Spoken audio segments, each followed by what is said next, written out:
Okay, this is an onboarding video. This is under the understanding that you couldn't make an onboarding call with me, which is a little bit better because we kind of tailor our conversation to your seniority and your interest, but I wanted to give the video to everybody else. I'm going to talk fast. I will probably misspeak in the course of this, calling a row a column or a column a row or something like that, but it's hard to create a video that's about 30 minutes in length and not misspeak during it. So take that for whatever that's worth. Okay, we're going to go through all of our products, which are listed here, and we'll start with the bid grid. The bid grid is our product that allows you to test a bid. We'll compare that bid to historic data, and we will tell you how many trips historically meet what you were looking to do that went junior to you. Extremely powerful and helpful. If you remember one thing, it is bid the highest quality trips you can hold. And the bid grid is really the very best and just about the only tool. It is the only tool that lets you put in the same constraints you have in the PBS system and see historically what's gone junior to you. So it's great for that. I'm not going to spend a lot of time on this on technique or strategies. I'm just going to talk about the things on the screen, how to understand them, and a little bit how to use them. So you'll come up with a four-part bid status. If there's nothing there, just select yours from a drop-down list and fill that out. There's a little bit of an issue with divisions since they are going from are changing aircraft from domestic to international. We have not changed our data. You have to pick one or the other, so you may have a gap in your international data because your airplane used to be domestic. If that's the case, the best solution we've come up with is just look at domestic, place your bid, look at the domestic bid status, see what you could have held with that, and you kind of infer that to the international. But we're not going to make up, put something in an international division when it wasn't. So, because that'll make our data unreliable. So, the date range to use, we want to use generally use the latest month. There's a long explanation as to why we think the latest month is better, but that's what we want to use. So since this still has the next month, which is the upcoming month as November, I'm simply going to select October as the latest month when really we have November in the latest month. Seniority, this is your total seniority, not line holder, total seniority. So that's what you put there. You can create a library of saved bids that you can load for later. So I'm going to load one of my bids right here. This is 3 to 4 weekend off. I'll load that up and see how easy that was. And this is something I save I can do in the future. And I'm going to start that running while I go through some other things. Um, and if you create your own bid and you click save, it'll prompt you for a name. You enter the name and then it will be in the list. Coverage dates. We will show you historic coverage dates at your seniority. Coverage dates, the senior guys don't have them. As guys bid, and everybody wants Christmas Day off at some point in time, a particular date or a weekend will become a coverage date. So this shows you what it is at your seniority. Not much opportunity or coverage dates at the halfway point. Uh, but if I make this person 99%, the coverage date goes way up. So uh, that's valuable for the reserve guys because let me go back and do that again 99% real quick. Coverage state reserve, long call, short call. It looks like weekends off is a stretch and the holidays are going to be a train wreck.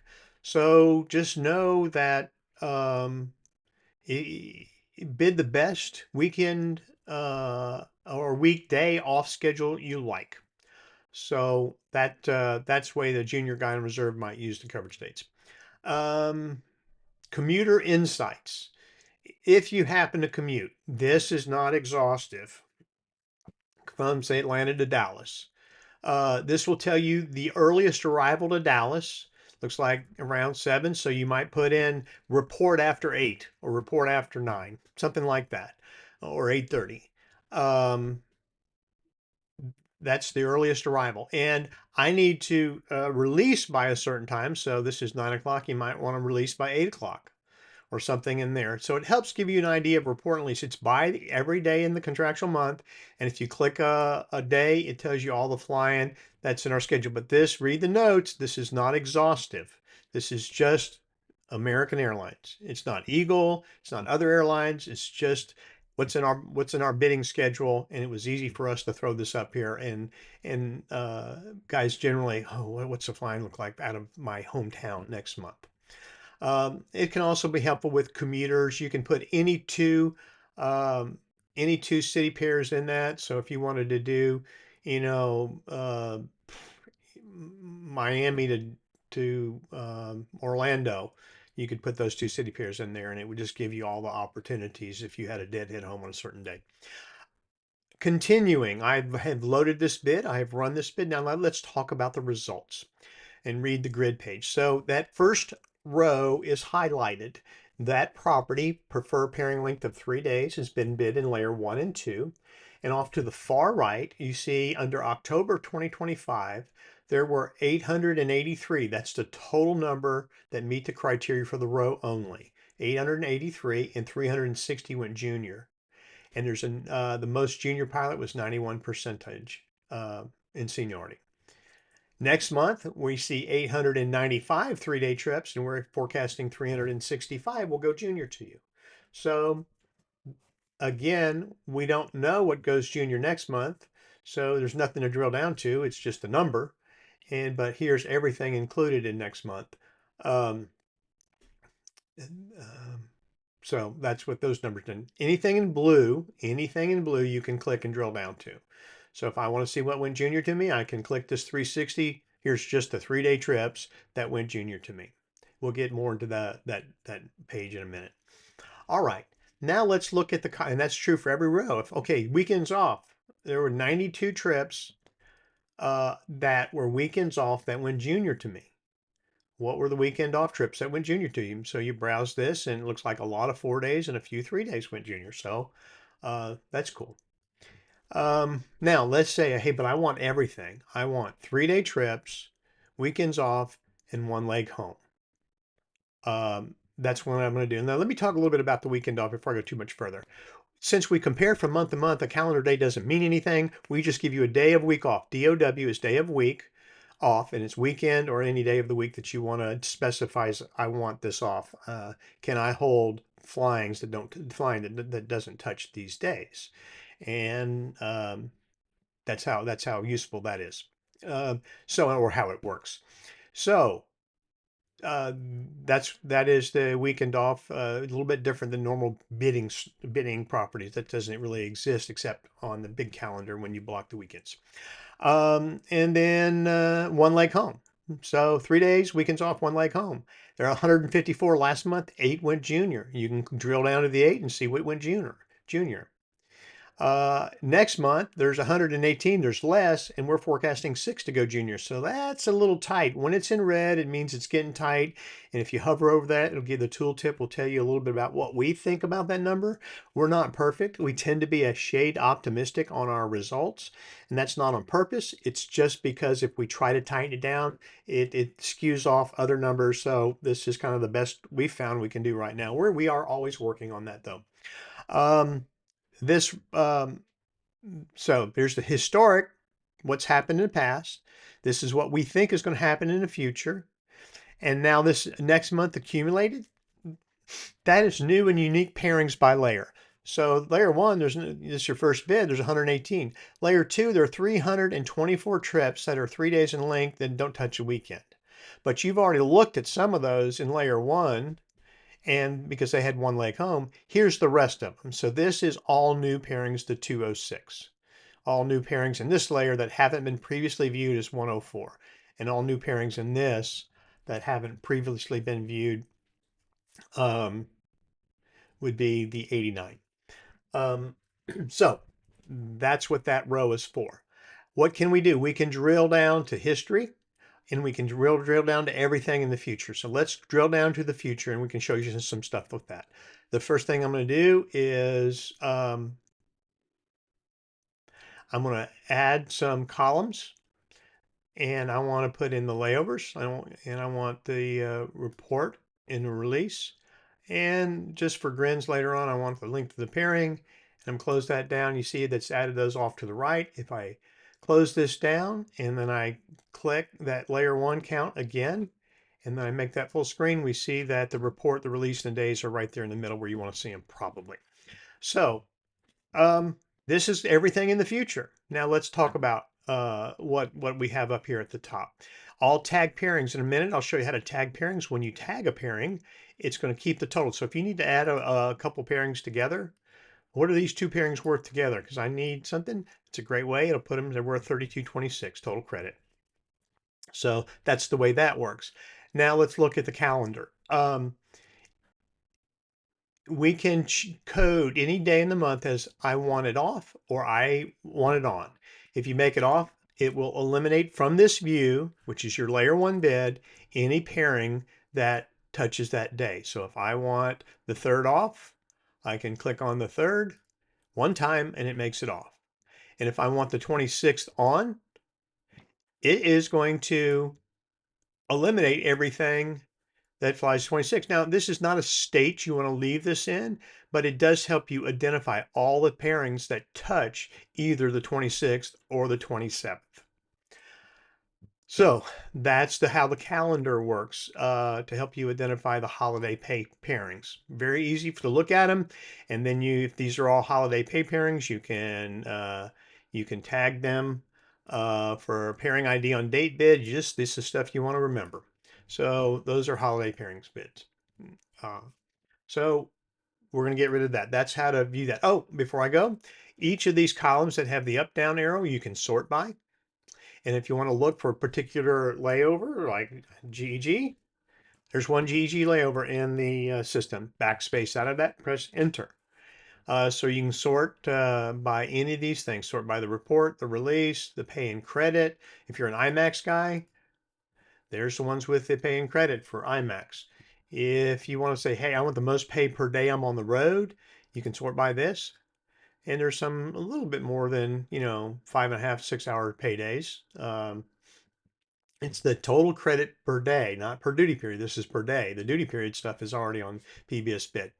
Total credit is just which worth the most total money, 18. And the time away from base credit ratio, the smaller the number, the better. And this, if you want to bid that property, if you sort this by, if you sort this by low to high, that's the most profitable trips. In terms, they pay the most per minute away from base. And then this is the highest efficient trips. These it looks like 3-day trip Alaska that are only gone 40 hours away from base and still pay 15.45. Pretty good deal. That's all that. If you want to search a region, just type it in there. It's going to find all the region. How many of these are Mexico? Anything in Mexico? Oops, sorry. Apparently not. So what about how many of these are red eye? All right, looks like 3 of them. That's not so bad. So you can find, and if you look up in the upper right, it shows the count.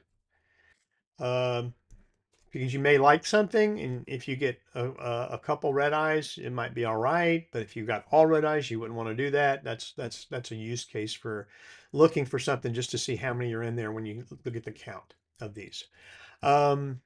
All right, and remember, all the stuff I've been doing is stuff based on the fact that we have blocked the 26th and 27th. You want to unblock that after you've identified the holiday fly, now you can look at the rest of the month. And now with that, the red eye may be higher.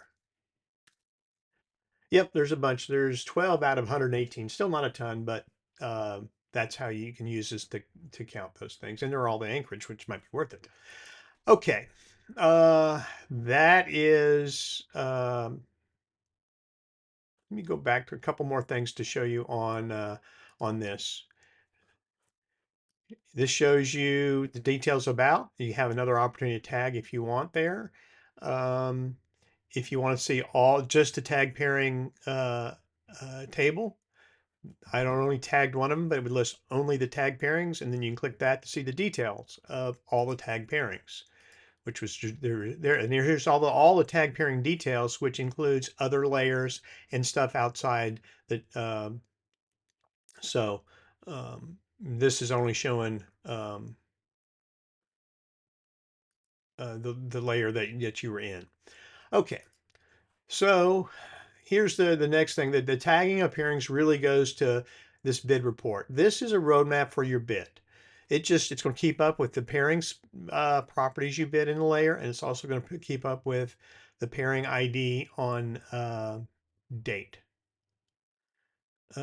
So, excuse me. It's going to keep up with the pairing ID on date and the generic properties in the layer, and you use that to stay on track with your bid. It will help a lot. And there's some techniques that I call sharpshooting. Watch those videos on that. But this is what the bid report does. It goes by layer and what you've entered into our system. Um, okay. That covers everything on the bid grid, I believe. Now, other products. Manual Plus, if you type this in, it'll take you straight to your bidding page. But since I retired last year, I don't have a bidding page I can go to, but I'm going to show you how to install the Manual Plus. The Manual Plus is the manual. I type in Chrome Web Store. The Manual Plus is it will create a help system and overlay it on your bidding page. So you go to the Chrome Web Store and you search extensions for BidLiner, and you do that and click the BidLiner Big Business Card, and it will prompt you to add this to Chrome. It takes about 10 seconds, and then it's extension overlaid in your Chrome browser. And this is what it will look like. Since I'm retired, I can't show you this anymore, but it will underline certain things on the page. And if you hover over, say, IMAX, it's going to pull up content here that's related to IMAX. These are my notes, things you need to know, cautions, all kinds of information. If this little box ever gets in your way, you can click the round circle and it will make it go away. And you can click it again, and it will make it come back. And you can search our system, our database of helps for anything you want. You'll also find links out to most of our other tools from within here. So you can do everything from within here during the bid week or from our website. Okay, that is the specifics of the uh, installing the bid grid, or not the bid grid, the Manual Plus. Reserve Legality Checker is a reserve bidding simulator. Let's put in a default work block size of 3 to 6, and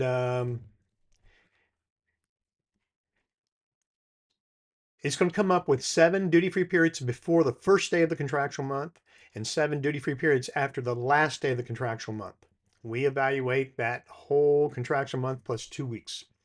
The reason we do that is sometimes you can have duty that would affect your contractual month. So let's say I'm flying on the 30th and I want to enter a code because I'm flying on that 30th. You give the 30th the focus. You see how the color's a little different? You clicked what you're doing on that day over here in the activity. I'm flying. It advances a day, and now we're going to go to start a reserve bid, and we're going to click on the next day we want to enter a code. The first, and we're just going to simple reserve bid. 1, 2, 3, 4, 5, 6. We're always on reserve 18 days. 2 off. 1, 2, 3, 4, 5, 6. 2 off. 1, 2, 3, 4, 5, 6. Rest of month off because I've done 3 sixes, which is 18. And here's the rest of the month. Check the bid. Up, I got an error in here. Based on your indicated duty, single day off at the end of last month, you need to waive first day of month DFP. Layer preferences. Waive first day of month duty-free period. Check the bid. It's good. So you can put in vacation in this. It will prorate. It will give you a good check of your reserve bid to make sure it's a legal bid. All right. So that is the reserve legality checker. The bid checklist is a coma-inducing document. It's just basically my brain dump in a way in which everything you ought to look at when you go through a bid. Some people will find this helpful. Some people will find it really boring. There are some forms you can put some hours and information in that will kind of give you an idea of how many pairings you should bid. It goes with this plan, test, enter, and check your bid. Review that at your own risk because it is pretty boring. The next thing, vacation pay calculator. You should use this if you have vacation coming up and you might consider bidding reserve. So if we're bidding in December coming up, and let's say we had 14 days of vacation, calculate the pay. That says bid 6 days off, and wow, what a good paycheck. So you make your decision based on the paycheck, and you you say, if I am going to bid reserve, how many days do I bid off? And then you'll go back to the reserve legality checker. You put in your vacation days and you'll create a legal bid around those vacation days. And I'll show you. The last product is the seniority snapshot. Now, we don't update this, but maybe once a quarter. This is not a precise what did I hold last month. This is generally speaking, what can I hold? Is it worth me considering a move to a different base? Because remember, they change the flying every month at every base. It shifts around, and I've 25 years. I never figured out what the rationale was. Sometimes the flying is better in one base than another, and it's hard to predict. So this is not a payroll exact thing. It's just a general idea. Where do I sit? So you enter employee number. I happen to have one here. And you find the positions. It'll give you the top 3 positions sorted by pay and seniority. It gives his current position and current seniority. And then if he goes to what he can hold, the top 3 position, pay, then seniority. So pay is wide body 777. Seniority, he is LaGuardia. He's most senior at 94%.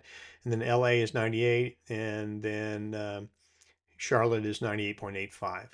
And you look here, you go, we've got 5 junior to him there. He's only got 1 guy junior to him. So that is the how that works. These columns here, you can sort by him. So that is where he's most senior. He's like the top guy on all the FO stuff. And that's where he's most junior. And so if he wants wide body, he goes to wide body down here and goes, all right, 94% LaGuardia. It tells the pay rate at his years and um, long call hours, short call hours, and an 84-hour month if he flies the line. Okay, but the big thing we did this for is if you're going to use the bid grid and you want an idea of what your seniority is going to be to if you go and what you could hold at a different base, you use this number here and then you go to the back to the bid grid.